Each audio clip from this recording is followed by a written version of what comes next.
Balik lagi ke konten aku udah lama banget nggak ngonten YouTube. Di video ini, aku ingin sharing langsung ke teman-teman bagaimana cara membuat LOI atau Letter of Intent untuk teman-teman yang berminat mendaftar beasiswa.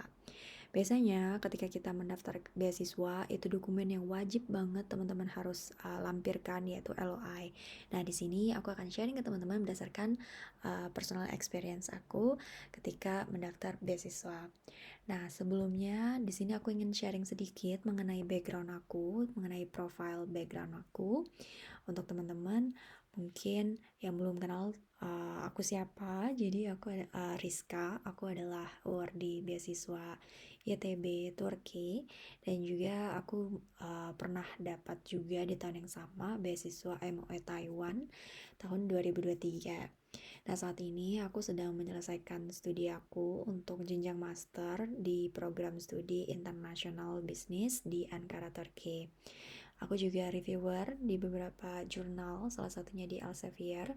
Untuk teman-teman yang sering nulis, mungkin familiar ya dengan jurnal Elsevier. Dan sebelumnya juga aku pernah bekerja di untuk Kementerian Investasi di Indonesia, di Jakarta. Dan saat ini alhamdulillah selain berkuliah, aku juga kerja part-time sebagai staf ekonomi di KBRI Ankara. Nah, ini beberapa uh, profil singkat aku. Nah, saat ini aku akan langsung sharing ke teman-teman mengenai bagaimana sih cara membuat LOI. Nah, sebelumnya ini adalah description singkat mengenai apa itu letter of intent atau LOI. Jadi, teman-teman yang seperti yang tadi sudah aku sampaikan, LOI ini adalah salah satu jenis esai. Jadi, dia bentuknya itu esai, teman-teman ya. Esai beasiswa yang dibutuhkan ketika kita daftar beasiswa. Nah, LOI itu biasanya berisi apa aja? Yang pertama itu adalah preferensi studi atau jurusan dan kampus yang teman-teman minati ketika mendaftar beasiswa tersebut, ya, baik itu di negara manapun, jurusan dan kampus yang ingin didaftar itu apa. Terus juga harapan tentunya, dan juga tujuan, baik itu harapan tujuan saat datang ke negara tujuan tersebut. Misalkan aku apa harapan aku selama berada di Turki misalkan, dan juga harapan setelah lulus dari Turki gitu. Nah, itu semua teman-teman harus masukkan ke dalam LOI. Nah, selain itu juga teman-teman bisa menceritakan atau bahkan memperkuat harapan teman-teman tadi dengan melampirkan atau menjelaskan apa yang sudah teman-teman lakukan sebelumnya di masa lampau teman-teman. Misalkan di jenjang S1 teman-teman atau di jenjang SMA, apa yang sudah teman-teman lakukan itu bisa dijelaskan juga di dalam LOI. Nah, sekarang aku akan langsung aja ke teman-teman menjelaskan bagaimana sih cara membuat atau format yang baik dan benar ketika membuat LOI. Jadi pertama teman-teman itu bisa mulai membuat LOI dengan memilih awalan kalimat yang menarik. Ini penting banget ya teman-teman ya. Jadi banyak banget nih orang-orang ketika melihat atau membuat LOI itu karena dalam pikiran kita LOI itu kan esai ya. Jadi sifatnya itu harus formal. Jadi banyak yang buatnya itu seperti membuat esai sekolah gitu, tugas sekolah teman-teman, yang mana sangat-sangat baku. Ada yang bahkan harus introduction dulu, kayak perkenalkan nama saya Rizka, saya dari kampus ini, saya dulu tinggal di sini dan saat ini saya ingin daftar beasiswa ini. Itu benar-benar formal dan itu tuh benar-benar flat banget teman-teman, yang dalam konteks atau dalam arti tidak atau kurang menarik seperti itu. Nah, ini penting banget untuk teman-teman perhatikan ya ketika membuat LOI. Jadi, ketika membuat LOI itu teman-teman gak perlu lagi yang namanya introduction atau general information, itu gak perlu lagi di kalimat pertama. Kenapa? Karena introduction atau informasi tentang diri teman-teman itu sudah teman-teman lampirkan di dokumen lainnya seperti itu. Misalkan ketika daftar beasiswa YTB, teman-teman itu diwajibkan untuk mengisi data diri yang sangat-sangat banyak. Mungkin teman-teman yang di sini udah ada yang pernah daftar, teman-teman akan bisa lihat tuh di akun YTB teman-teman. Itu teman-teman harus ngisi banyak sekali informasi gitu. Jadi ketika melampirkan LOI, teman-teman gak perlu lagi introduction ulang kayak gitu. Nah, ini juga penting ya. Jadi kenapa sih harus buat awalan kalimat yang menarik? Karena pembaca atau juri dari beasiswa kita itu adalah orang-orang yang membaca banyak sekali LOI dari aplikan yang daftar. Jadi nggak cuman LOI teman-teman aja yang dibaca gitu. Mereka baca dari keseluruhan seperti itu ya, bahkan dari luar negeri juga mereka baca ya kalau kalian daftar beasiswa luar negeri gitu. Jadi kalau mereka merasa LOI yang dibaca itu tidak menarik menurut mereka, maka banyak sekali orang-orang itu yang skip gitu. Jadi mereka nggak baca sampai habis tapi langsung ganti LOI lain seperti itu. Nah, itu sangat disayangkan ya, karena banyak sekali ketika saya mereview dan karena saya juga proofreading, salah satu service yang saya tawarkan itu adalah proofreading LOI pendaftar beasiswa Turki. Saya sering sekali membaca, mereka tuh punya cerita yang menarik, dan biasanya kalau misalkan cerita-cerita itu kan adanya di paragraf 2-3 ya, nggak di paragraf 1 gitu. Nah, sangat disayangkan kan hanya karena kalimat pertama atau paragraf satunya kurang menarik, jadi si reviewernya tuh nggak tahu nih cerita teman-teman di paragraf 2 dan 3 gitu. Jadi pastikan dari awal itu udah langsung dapet, kalau di konten tuh namanya hook gitu ya. Harus teman-teman membuat kalimat yang eye catching atau menarik perhatian si reviewer. Nah, gimana sih cara menentukan kalimat yang menarik?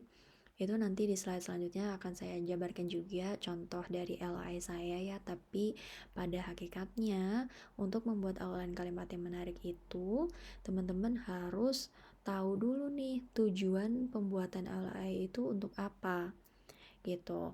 Nah, dalam konteks ini tujuan LOI-nya adalah memperoleh beasiswa ya kan, yang mana teman-teman ingin lanjut pendidikan.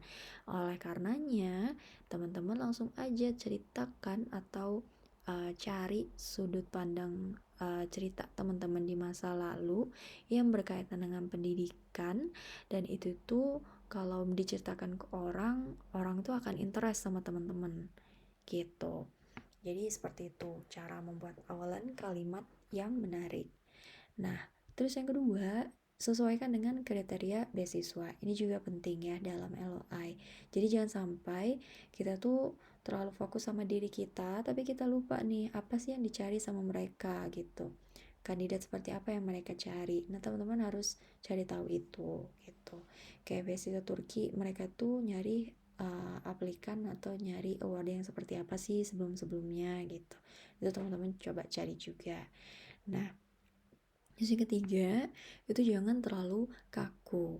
Nah, ini yang tadi seperti aku sempat singgung, banyak teman-teman itu yang menganggap LI ini adalah essay formal, jadi terlalu kaku gitu, dari introduction-nya ada, terus juga ceritanya itu nggak mengalir, hanya seperti poin-poin.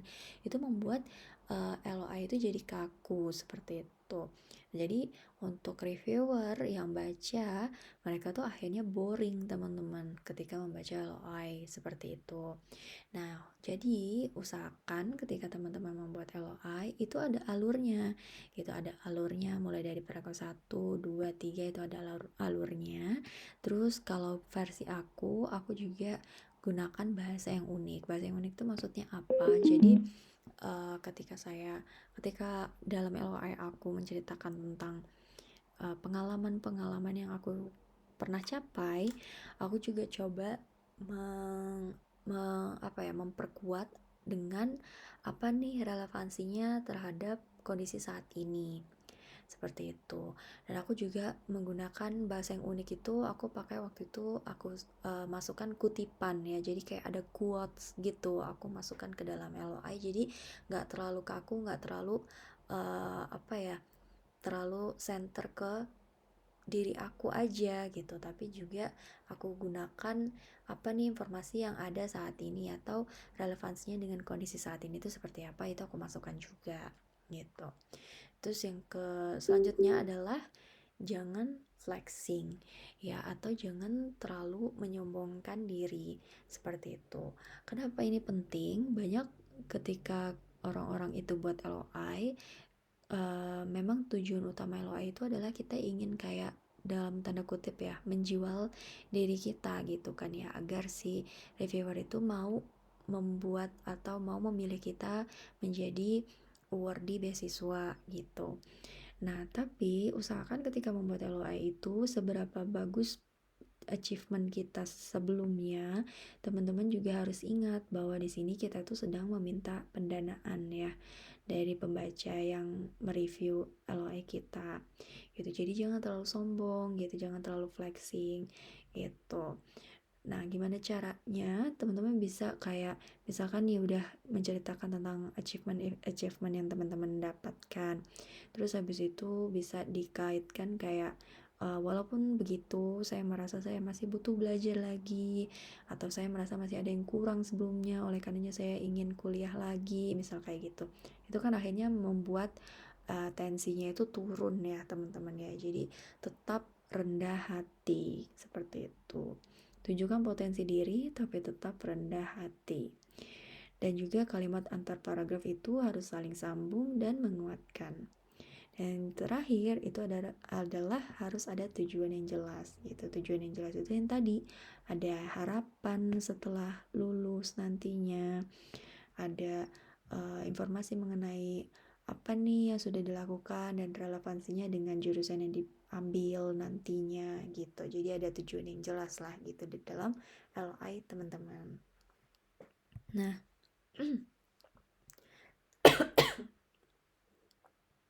ini adalah contoh LI aku ya teman-teman.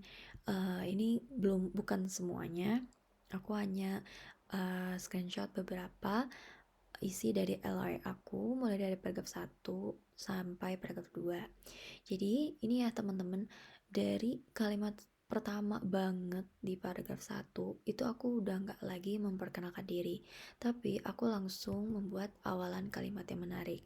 Nah, yang tadi seperti aku bilang, kalimat yang menarik aku seperti apa, aku langsung cari highlight of story in my life before yang menurut aku itu menarik untuk aku ceritakan ke orang lain, yang membuat orang lain itu interest sama cerita aku.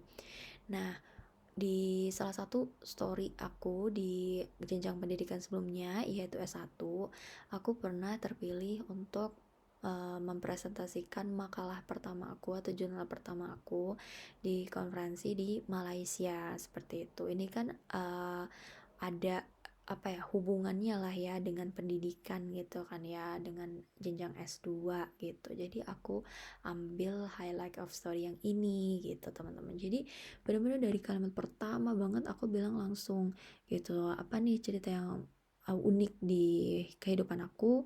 Itu adalah di semester 6 perkuliahan aku tuh pernah ke Malaysia untuk konferensi gitu.